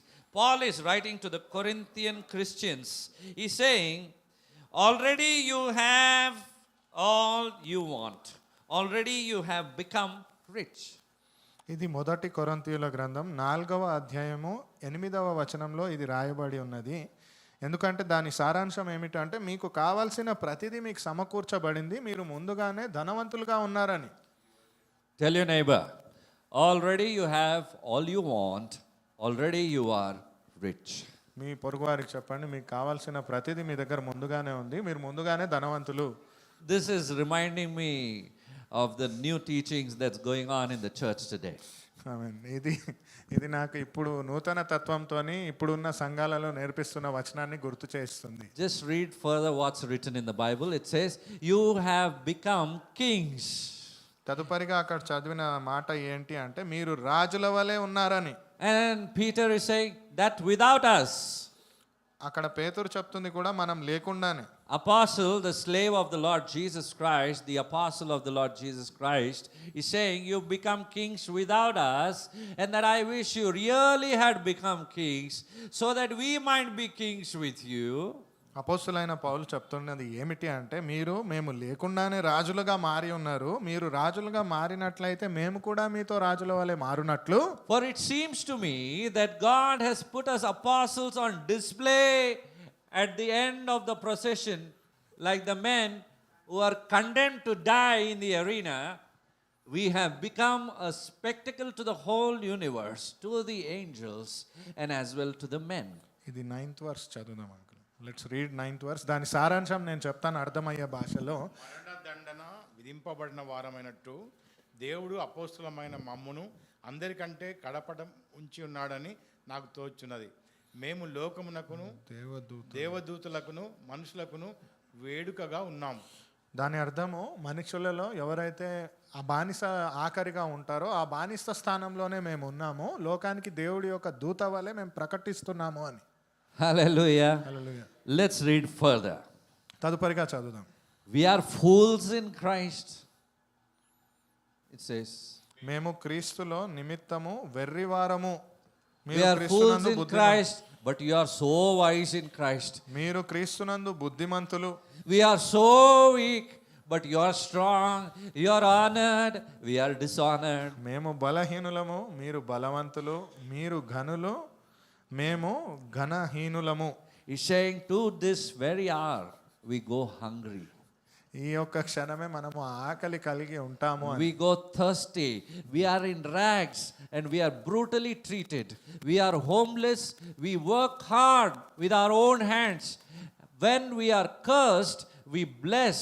When we are persecuted, we endure it. And when we are slandered, we answer kindly. And up to this moment, we have become the scum of the earth, the refuse of the world. Uncle మీరు చదివితే better ఇది. ఈ గడియ వరకు ఆకలి దప్పులు గలవారము దిగంబరములుగా Mike, మీ దగ్గర పిడిగుద్దులు తినుచున్నాము నిలువవరమై నివాసనము. Please please. ఈ గడియ వరకు ఆకలి దప్పులు గలవారము దిగంబరులము పిడిగుద్దులు తినుచున్నాము నిలువరమైన నివాసము లేక ఉన్నాము స్వహస్తములతో పనిచేసి కష్టపడుచున్నాము నిందింపబడి దీవించుచున్నాము హింసింపబడి ఓర్చుకొనుచున్నాము దూషింపబడి బతిమాలు కొనుచున్నాము లోకమునకు మురికిగాను అందరికీ పెంటగాను ఇప్పటి వరకు ఎంచబడి ఉన్నాము. Hallelujah. Now, how many of you want to be an apostle? ఇవన్నీ విన్న తర్వాత ఇక్కడ మీకు సారాంశం అర్థమైనట్లయితే అంత తెలుగు, ఎవరైతే దెబ్బలు తింటున్నారో మాటలు వింటున్నారో చాలా చిన్నగా చూడబడుతున్నారో అలా ఉన్నారు అపోస్తులని. ఇప్పుడు ఎంతమంది అపోస్తులుగా ఉండాలనుకుంటున్నారు? God gives a beautiful description about your job. మీ యొక్క పని గురించి చాలా స్పష్టముగా చెప్పబడిన మాటలు. He just doesn't give you a title and says you are so and so, you are called so and so, this is your title. He gives you your job description also. ఆయన శీర్షిక స్థాయి ఇచ్చి నువ్వు ఇలా ఉంటావులే అని చెప్పేవాడు కాదు. మీకు మొత్తం ఏమైతే ఉంటుందో వాటి గురించిన వివరణ అది.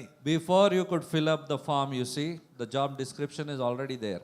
అక్కడ రాయబడిన మాటల కంటే ముందుగానే దాని యొక్క బాధ్యతలు ఏంటో చెప్పబడి ఉన్నది. I think we should say thank you Jesus for that.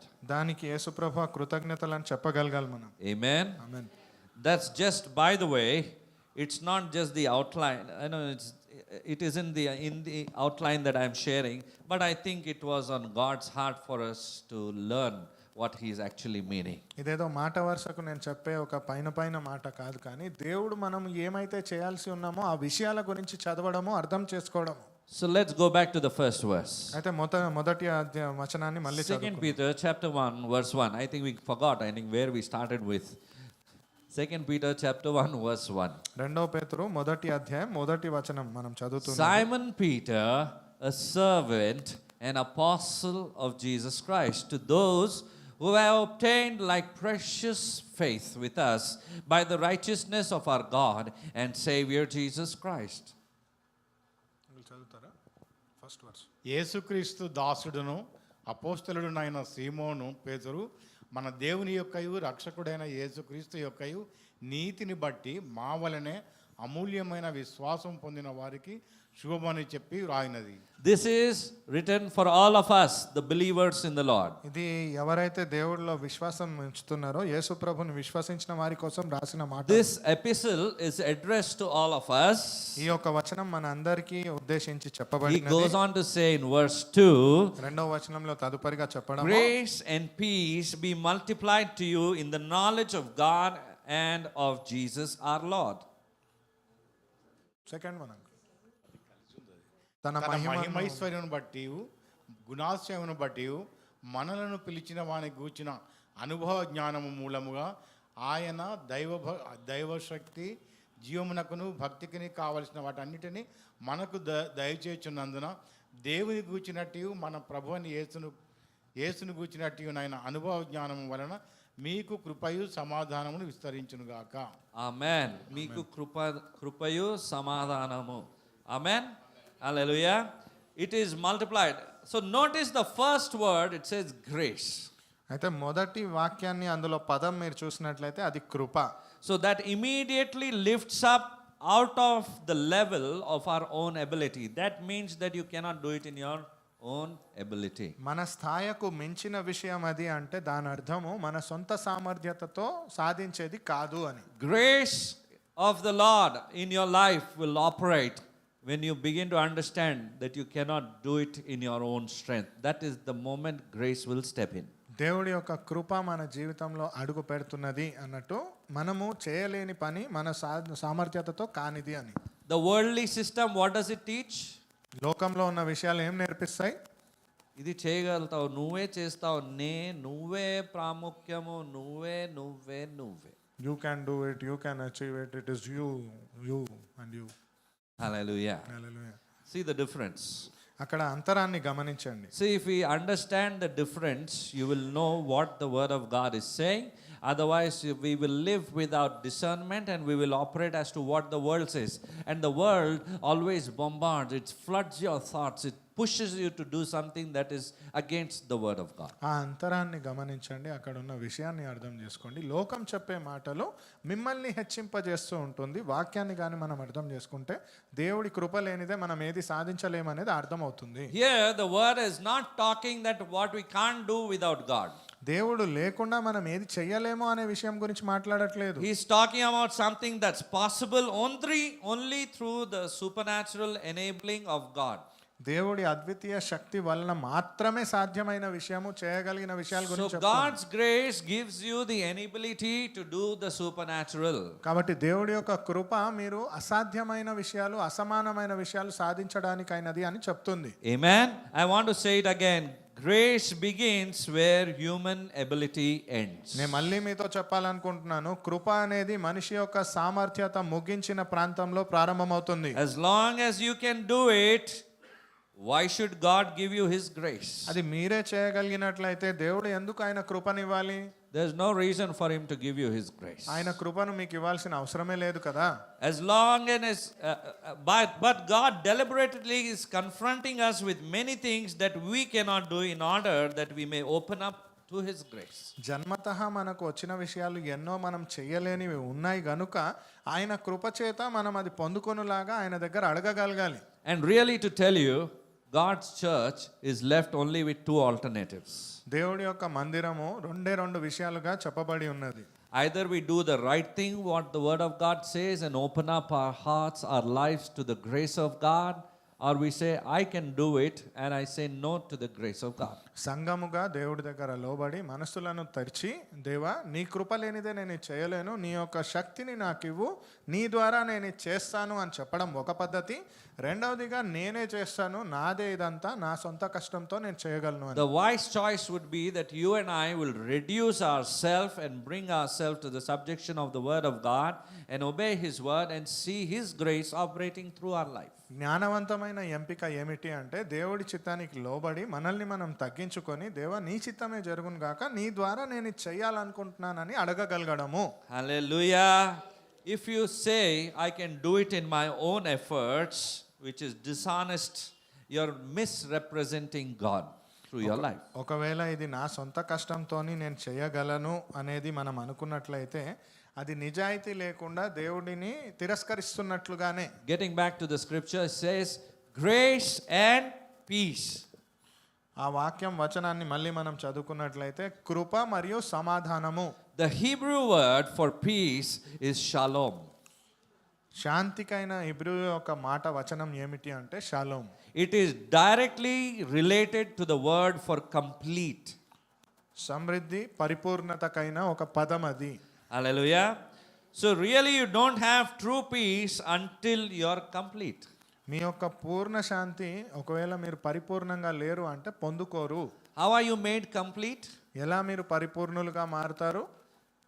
By uniting with Jesus. యేసు ప్రభుతో ఏకమవడం వలన, Uniting with the word of God. దేవుడి యొక్క వాక్యంతో ఏకమవడం The వలన, character of Christ growing in you. క్రీస్తు యొక్క స్వభావం మీలో ఎదగడం వలన, That's how you are made for and you become complete. అట్టి తీరుగానే మీరు చేయబడి పరిపూర్ణులుగా మారి ఉన్నారు. So it's grace and completeness be multiplied in you. కాబట్టి ఆయన యొక్క కృప మరియు పరిపూర్ణత మీలో అభివృద్ధి చెందును గాక. Amen. Grace and peace, grace and completeness be multiplied to you. కృప మరియు సమాధానము, కృప మరియు పరిపూర్ణత మీలో ఫలింపబడును గాక. If you are believing for it, say amen. ఆమేన్. మీరు ఇది విశ్వసించినట్లయితే ఆమేన్ చెప్పండి. Hallelujah. Hallelujah. The Christian life is a life of multiplication. క్రీస్తులో జీవించడం అనేది ఫలించడానికైనా ఒక విషయము. It's not a static life. It's a life of multiplication. That's what the word is saying. ఎలా ఉందో అలా ఉండిపోయే జీవితం కాదు, ఫలించే జీవితము అని క్రీస్తు యొక్క మాట. How does it multiply? ఎలా అది ఫలిస్తుంది? In the knowledge of God దేవుని and యొక్క జ్ఞానంలో. Jesus our Lord. దేవుడి యొక్క జ్ఞానం మరియు క్రీస్తులో ఉండే జ్ఞానం వలన. You want multiplication? మీకు ఆ ఫలభరితమైన జీవితం కావాలి కదా. అనుకునేవారు అందరు హల్లెలూయా చెప్పండి. Praise the lord. So you want grace and peace be multiplied to you. అయితే కృప మరియు సమాధానం మీలో ఫలించాలి అని మీరు ఎవరు మేల్కొని ఉన్నారు అందరు హల్లెలూయా చెప్పండి. హల్లెలూయా. You want the grace of God, the completeness, the complete work of God to multiply and start multiplying in you. కాబట్టి క్రీస్తు యొక్క కృప సమాధానం మీలో పొందుకొని మీరు దాన్ని ఫలింపి గణింప చేయాలని అనుకుంటున్నారా? Yes, say amen, man. Amen. Hallelujah. When you believe what the word is telling you, you will see the power of God, the word of God operating in you. It not only works in you, he is going to work it out through you. If you work it out in your life, you will see the fresh move of God again in you. If you don't do, you will not see anything. వాక్యంలో కానీ మీరు ఏదైనా వచనాన్ని పొందుకొని ఆ కృపను మీరు తీసుకుంటున్నారంటే అది ఎక్కడ ఉందో అక్కడే ఆగిపోవడం కాదు, అది ముందుకు వెళ్తున్నట్లే ఉన్నట్లయితే ఒక జీవధార జీవనది ఎలాగైతే ప్రవహిస్తుందో అలాగే ఆ ఆశీర్వాదపు నదులు కూడా ప్రవహిస్తాయి. కొంతమంది స్థిరంగా ఉంటారు, అలాగనే ఉంటారు. Some people remain stagnant and stable. నేను మారను దేవా, I won't change O God. నువ్వు మారవు దేవా, నేను కూడా మారను. You will not change Lord, I will also not. అది ఉందా, రాయబడి ఉందా ఎక్కడైనా? Is it written somewhere? Hallelujah. God is a God who will never change, but he will constantly be changing in you. And if you adapt to that change in you, in your character, to become like Christ by reading the word of God and spending time with him, that's how the change happens. And when you allow him to do it in you, he will do it out of you also. ఆమేన్. దేవుడు అనేవాడు మారిపోయేవాడు కాదు, దేవుడు కానీ మిమ్మల్ని మార్చువాడు. ఆయన యొక్క వాక్యము, ఆయన యొక్క జ్ఞానంని మీలో నింపి మిమ్మల్ని పరిపూర్ణత వైపు నడిపించువాడు. ఆ మాట పట్ల కానీ మీరు విధేయత చూపించి ఆచరించగలిగినట్లయితే దేవుడి చిత్తానుసారంగా మీరు మారుతారు. So stop singing the song, Maranu Deva Maranu. కాబట్టి ఆ పాట పాడడం ఆపేయండి. I won't change Lord, I won't change. Hallelujah. Hallelujah. He's an amazing God, isn't it? గొప్ప దేవుడు కదా ఆయన. Beautiful God. అందమైన Good దేవుడు, God. మంచి దేవుడు. If you want really your life to multiply, you want something beautiful to come out of your life, you got to adopt the principles that work in the kingdom of heaven. You want to do something out of it, you're not accepting the grace of God in your life. You're rejecting it. You're saying, I will do it.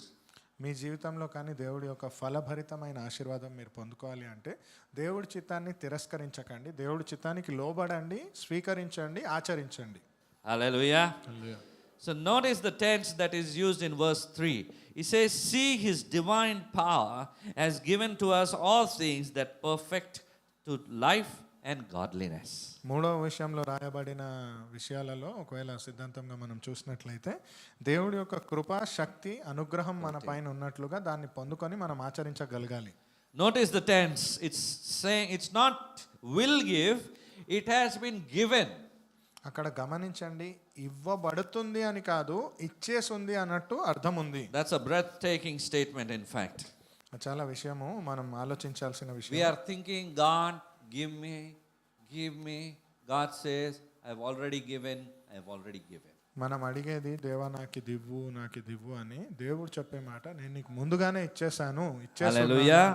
So, but if you bypass it, you will miss what God has for you. కానీ దాన్ని మీరు దాటుకొని వెళ్ళినట్లయితే దేవుడు మీకోసం ఏమైతే ఉన్నాడో దాన్ని తప్పించుకున్నట్లే. Because what God is saying, hey, I've given you, man, look at it, it's there in you. And you say, no, Lord, I didn't receive. You're ignorant, basically, because you don't have the knowledge of the word of God, and you're ignorant on that. You're telling God, I don't have, so give me. How many times I've written it? It's there, I've given you. Imagine the conversation, how it goes.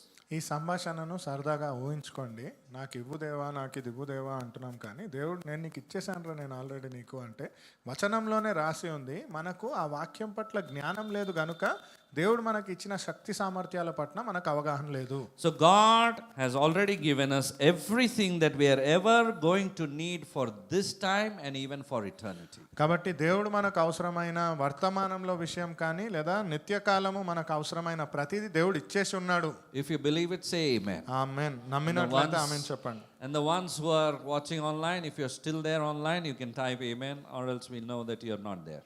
మీరు లైవ్లో కానీ ఇది ఎవరైనా చూస్తున్నట్లయితే కింద ఆమె నన్ను comment చేయండి. మీరు చూస్తున్నారని మాకు తెలుస్తుంది, లేదా మీరు లేనట్లే. Hallelujah. Hallelujah. I'd like to say this word. I want you to say these words after me. ఈ మాటలు నా తర్వాత మీరు చెప్పాలని నేను కోరుకుంటున్నాను.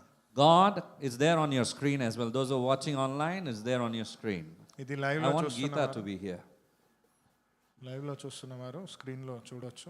God has already given us everything we are ever going to need for the time, for this time in this world and in eternity. దేవుడు మనకు అవసరమైన ప్రతిదీ ఇదివరకే మనకు ఇచ్చి ఉన్నాడు, నిత్య జీవం వరకు మనకు ఉండేటట్లుగా ఇచ్చి ఉన్నాడు. Amen. Amen. God has given. దేవుడు ఇచ్చాడు అంటే ఎప్పుడు ఇచ్చాడు? ముందుగానే ఇచ్చి ఉన్నాడు. అర్థమైందా మనం ఏం ప్రార్థిస్తున్నామో ప్రభు ఏం సెలవిస్తున్నాడు వాక్యంలో? Do we understand what we are praying for and what God has already told for us? Amen. Amen. He has already given it to you.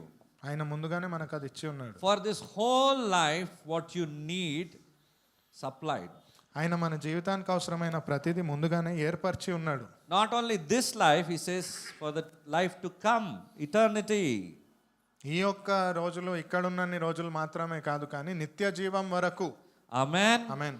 See, if you keep asking God to give you something that He has already given you, you're operating in misunderstanding. You're not understanding what He's saying. ఒకవేళ దేవుడు మనకు ముందుగానే ఇచ్చి ఉన్న విషయాన్ని మళ్ళీ మనం నాకు ఇవ్వుదేవా అని అడుగుతున్నామంటే ఆయన యొక్క క్రియచర్యను మనం అర్థం చేసుకొని వారమే. When two people are talking and there's one who is immature and the person who is mature is telling him something and he doesn't I think you're not getting my point. You're misunderstanding. You say, try to understand what I'm telling. ఉదాహరణకు ఇద్దరు మాట్లాడుకునేటప్పుడు మీరు ఒక విషయాన్ని చెప్పారు, ఇది జరిగే ఉంటుంది. వాళ్ళకు మీరు చెప్తున్న మాట నేను ఒకటి చెప్పాలనుకుంటున్నా, నీకు ఇంకోలాగా అర్థమవుతుంది, నీకు అర్థం అవ్వట్లేదు అనేటట్టుగా వాళ్ళకి పరిపక్వత లేనట్లే. Hallelujah. Again, the second part of verse 3 is saying, through the knowledge of Him who called us by His own glory and virtue. అయితే మూడవ వచనంలో ఉన్న యొక్క వాక్యము యొక్క సారాంశం చూసినట్లయితే ఆయన కృప చేత మనము ఆయన అనుగ్రహాన్ని పొందుకొని ఉన్నాము. So it's through the knowledge of. కాబట్టి అది ఎవరి జ్ఞానం వలన? దేవుడి జ్ఞానం వలన. Amen. Amen. I want you to answer that. Through the knowledge of cell phone. చెప్పగలగాలి, దేవుడి యొక్క జ్ఞానం వలన లేదా దేని యొక్క జ్ఞానం వలన? సెల్ ఫోన్ చదివితే వస్తుందా? ప్రభు వాక్యం చదివితే వస్తుంది. Do we learn it by reading some other phone or something? We learn the word of God and we get the When you read the word of God, you are going to grow. Otherwise, you'll be stunted where you are. దేవుడి యొక్క వాక్యాన్ని మనం చదివినట్లయితే వాక్యంలో మనం ఎదుగుతాము, లేదా ఎక్కడున్నామో అక్కడే ఉండిపోతాము. Hallelujah. So who is the loser here? అయితే కోల్పోయిన వారు ఎవరిక్కడ? The recipient. పొందుకొని వాడే. Hallelujah. So you may be wondering how God has given me everything that I ever need. I don't think I have it. And the next verse is making it very clear. Again, read the next verse. అయితే మళ్ళీ అక్కడ సందేహం ఉన్నట్లయితే దేవుడు నాకు అవసరమైన ప్రతిదీ ఇచ్చాడంటారా, మరి నేను ఎందుకు అడుగుతున్నాను అంటే, by which these, that is His glory and virtue, have been given to us. Notice, it has been given, it is already given to you, exceedingly great and precious promises, that through these you may be partakers of the divine nature, having escaped the corruption that is in this world through lust. Second Peter chapter 1 verse 4. Oh, John chapter. Peter. Is it? Yeah. Second Peter. I think I put the wrong verse there. ఆ మహిమ గుణాతిశయమును బట్టి ఆయన మనకు అమూల్యమైనను అత్యధికమైనను వాటిని మనకు అనుగ్రహించి ఉన్నాడు. దురాశను అనుసరించుట వలన లోకమునందున్న భ్రష్టుపట్టి తత్వమును ఈ వాగ్దానములు మూలముగా మీరు తప్పించుకొని దైవ స్వభావములను పాల్గొన్న వారిగా మీరు అనుగ్రహింపబడి ఉన్నారు. Amen. Amen. So what is God's provision in one word? కాబట్టి దేవుడి యొక్క అనుగ్రహం ఏంటి ఇక్కడ ఒక్క మాటలో? Where is the provision? ఆయన యొక్క అనుగ్రహం ఎక్కడుంది? In the promise. ఆయన వాగ్దానంలో. The promised word has been given to you. ఆ వాగ్దానము మీకు ఇవ్వబడి ఉన్నది. And what does Satan do? అపవాది ఏం చేస్తాడు? Don't read it, man. It's useless. చదవకది, అది పనికిరాదు అని చెప్పి. For some people it might be, I've read it, but I don't see God moving in my life. కొంతమంది ఇంకెలా ఉంటారంటే నేను చదివాను కానీ దేవుడు నా జీవితంలో పనిచేయడం చూడట్లేదు. And some people it might be a storybook. కొంతమందికి ఇది ఒక కథల పుస్తకం లాగా కనిపించవచ్చు. You don't understand the word of God, ask God to help you and give you that understanding. దేవుడి యొక్క వాక్యం మీకు అర్థం కానట్లయితే దేవుడిని అడగండి, ఇది అర్థం చేసుకోవడానికి ఆయన జ్ఞానం Before you even open your Bible, pray for a moment at least. God, I'm going to start reading your word. Please help me to understand. వాక్యాన్ని బైబిల్ గ్రంథాన్ని చదవడం ముందుకు, దేవా నేను నీ మాటల్ని చదవాలనుకుంటున్నాను, దీన్ని నేను సరిగ్గా అర్థం చేసుకునే జ్ఞానం నాకు ఇవ్వు అని చెప్పగలగాలి. Silence your phone for that time, ఆ సమయంలో మీ ఫోన్ని దూరం పెట్టండి సైలెంట్లో, so that there would be no distractions. It's you and God. మీ దృష్టిని మళ్లించకుండా మీరు దేవుడితో సమయం గడపడానికి. Amen. Unless and until you are doing a deeper study on every verse, then it's okay to use technology and so on. But what I want to say is be away from distractions otherwise. ప్రతి వచనాన్ని మీరు లోతుగా అర్థం చేసుకొని వేరే ఏదైనా reference కోసం పెట్టుకున్నారంటే సరే, కానీ దేవుడి వాక్యంలో శ్రద్ధ వహించి ఏకాగ్రతగా వినాలని. The lesser you read the word of God, the more the enemy is working in your life. దేవుడి యొక్క వాక్యం పట్ల మీరు ఎంత తక్కువగా వింటున్నారో అంత ఎక్కువగా అపవాది మీ జీవితంలో పనిచేస్తాడు. You will start believing in Satan's lies. Whatever he tells, in the false angel of light he will appear and he will start speaking whatever, like how we look for prophetic blessings. I told you, అపాసులు చెప్తారు, అపాసులు గారు చెప్పారు, ఈ ప్రవక్త గారు చెప్పారు, అవన్నీ నమ్ముతాము. ఏది బైబిల్లో లేనిది కూడా నమ్మేస్తాము, ఆ కథలు కూడా నమ్మేస్తాము. కానీ you won't believe what the word of God is saying, because your master has changed, the evil spirit has begun to guide you already. If we don't know the word, if we don't understand the word, we start believing everybody who comes and tells us anything. ఎవరు ఏం చెప్పినా కానీ ఈ pastor గారు చెప్పారు కాబట్టి ఇలా జరుగుతుంది అని వాళ్ళను అబద్ధపు వాక్యాన్ని మనం వింటున్న వారం అవుతాం. Hallelujah. Hallelujah. So let's say it once more. కాబట్టి మళ్ళీ చెప్దాం, The provision is in the promises. మనకైన నిబంధన ఆయన యొక్క ప్రమాణాలలో ఇవ్వబడి ఉంది. Every word of God is a promise of God. ప్రతి ఒక్క వాక్యము దేవుడు మన కోసం చేసిన వాగ్దానము. He wants to take it personally to you. మీతో వ్యక్తిగతంగా చెప్తున్నది ఇది. He speaks to you personally. ఆయన మీతో వ్యక్తిగతంగా మాట్లాడువాడు. If you make him your God, your true God, you will want to do, you will want to obey what God's word is saying. Otherwise you will never obey. You will want to do what Satan is telling, what other voices are telling. అరే ఎందుకు ఇస్తావురా దశగా భాగం పోనీ, అది first చోట. ఎందుకంటే ఇది చాలా దగ్గర ఉంటుంది హృదయానికి. జోబు, ఈ బ్యాంక్ అకౌంట్లు చాలా హృదయానికి దగ్గరగా ఉంటాయి. అరే ఎందుకు ఇస్తామన్నా దశగా భాగం, అది ఎక్కడ రాయబడి ఉంది వాక్యం? పాత నిబంధనలో ఉంది, కొత్త నిబంధనలో ఇక్కడ ఉంది. అన్నీ చూపిస్తా కావాలంటే తర్వాత. కానీ see, these are the areas Satan touches so that you won't grow, you won't prosper in what God has in store for you, and you will always not live in multiplication, addition, 2 + 2 2 + 2 2 + 2 అంతవరకే. దేవుడి యొక్క వాక్యాన్ని సరిగ్గా అర్థం చేసుకున్నట్లయితే we will get into so many misconceptions. The first one would be like giving our tithe. Where is it written? Why should we give? Because the pocket is very close to the heart.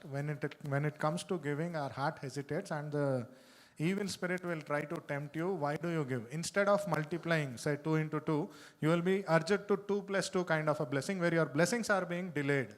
Hallelujah. Hallelujah. You will only, I told you in the start, if you love God and God's love is in you, you will obey God. నేను మొదటిగా చెప్పినట్లుగానే మీరు దేవుడిని ప్రేమించినట్లయితే, దేవుడి వాక్యం మీలో ఉన్నట్లయితే దేవుడి మాట పట్ల విధేయత చూపిస్తారు. In fact, it's not me who is telling, it's the words of Jesus. నిజానికి ఇది నేను చెప్తుంది కాదు, యేసు ప్రభు మాటలు. You are stopping your growth, your character to become like Jesus. మీ యొక్క ఎదుగుదలను యేసు ప్రభులాగా మారకుండా మీరే ఆపుతున్నవారు. You might say, what does money have to do with you, pastor? మీరు చెప్పొచ్చు, పాస్టర్ గారు డబ్బు మీతో చేయడానికి ఏముంది ఇక్కడ? So I question you back, what does money have to do with you? అయితే మిమ్మల్ని నేను తిరిగి అదే ప్రశ్నను వేస్తాను, డబ్బు Give it to మీకెలా Jesus, సంబంధపడింది? మరి యేసు ప్రభుకు తిరిగి ఇవ్వండి కదా. Because his word is challenging you, not me. His word, he's telling in his word, challenge me and see if I will not open the windows of heaven. He's challenging you. What's wrong then? ఎందుకంటే ఆయన చెప్తున్న మాటే అది. నన్ను సవాలు చేసి అడగండి, పరలోక ద్వారం నుంచి నేను మీకు ఆశీర్వాదకరంగా ఇస్తానని ఆయన మాటనే కదా నేను మీకు చెప్తున్నాను. The word of God will always challenge us. దేవుడి యొక్క మాట మనకు సవాలు చేసేటట్లుగా ఉంటుంది. Today, as we are looking to God in this part 1 of the message, and He's developing us from within, and if you want something to work within and out of your life, you have to obey His word. అయితే ఈరోజు దేవుడి యొక్క వాక్యంలో మొదటి భాగంలో నేను చెప్తున్న మాటలు మనం అర్థం చేసుకున్నట్లయితే దేవుడు ఆయన వచనం వైపు మనం దృష్టికరించాలనేసి చెప్తున్నాడు. Your provision, whatever it might be, it is lying in the promise of God. మీ యొక్క అవసరతలు నిబంధన దేవుడి యొక్క వాక్యంలో దాగి ఉన్నది. Trust in the promises of God. దేవుడి యొక్క వాగ్దానం పైన విశ్వాసం ఉంచండి. His provision for us was through the cross in Jesus Christ. ఆయన యొక్క నిబంధన సిలువ పైన యేసు ప్రభు ద్వారా మనం పొందుకున్నాము. And we put our trust in the promises of our God. దేవుడు మనకు చేసిన వాగ్దాన పైన మనం విశ్వాసాన్ని ఉంచుతున్నాం. I want you to also remember that there is only one true God who has paid the price for your salvation through His sinless blood. నేను ఒక విషయాన్ని మీరు జ్ఞాపకం పెట్టుకోవాలి అని నేను కోరుతున్నాను. ఒకే ఒక్క దేవుడు ఆయన యొక్క రక్తం ద్వారా మన పాపానికి ఆయన మూల్యాన్ని చెల్లించాడు అని. Amen. Hallelujah. As I call upon the worship team, ఆరాధికులను పిలుస్తుండగా I want all of us to examine in the meantime. మన అందరము మనల్ని మనం ఆత్మ పరిశీలన చేసుకోవాలని కోరుతున్నాను. Am I just saying in words, I love God, I love Jesus, and I'm not obeying His word? నేను నామమాత్రంగా దేవుణ్ణి నేను ప్రేమిస్తున్నాను, యేసు ప్రభుని ప్రేమిస్తున్నాను అని చెప్తూ విధేయత లేకుండా ఉన్నానా? Am I faking it? నేను ఏమైనా నటిస్తున్నానా? Did Jesus fake with me? యేసు ప్రభు నాతో ఏమైనా నటించాడా? He has proved His love in action. ఆయన ప్రేమను క్రియ రూపంలో నిరూపించాడు కదా. We have to prove our part. మన భాగాన్ని కూడా మనం నిరూపించాలి మరి. And if I have failed today, Jesus is giving me this chance. ఒకవేళ నేను ఓడిపోయినట్లయితే యేసు ప్రభు నాకు ఈ యొక్క సందర్భం అవకాశంగా ఇస్తున్నాడు. Hallelujah. Jesus is giving me this chance to repent, to turn away from my sin, from my sinful nature, to turn away from the wrath of God in my life and to walk in His way. Obey Him and ask Him to come into your heart, into your life and cause that new thing to happen in you. యేసు ప్రభు నాకు ఇస్తున్న అవకాశం ఈ క్షణం. ఒకవేళ ఆయన మాట పట్ల అవిధేయత చూపి నేను పాపం వైపు దృష్టి మళ్లించినట్లయితే ఈ అవకాశంలో దేవుడితో మనం ఏకమవ్వడానికి దేవుడు మనల్ని స్వాగతిస్తున్న ఒక సందర్భం ఇది. We are going to be here again in the part 2 of the message next Sunday. వచ్చే ఆదివారం ఈ యొక్క వాక్య సందేశంలో రెండో భాగంగా మనం వినబోతున్నాం. If you want to see God's work and His word being perfected in you, and for you to be perfect like your heavenly Father, make sure you're here. దేవుడి వాక్యము పరిపూర్ణముగా జరగాలి, మీలో దేవుడి వాక్యం పరిపూర్ణంగా ఉండాలి అంటే ఖచ్చితంగా వచ్చే వారం కూడా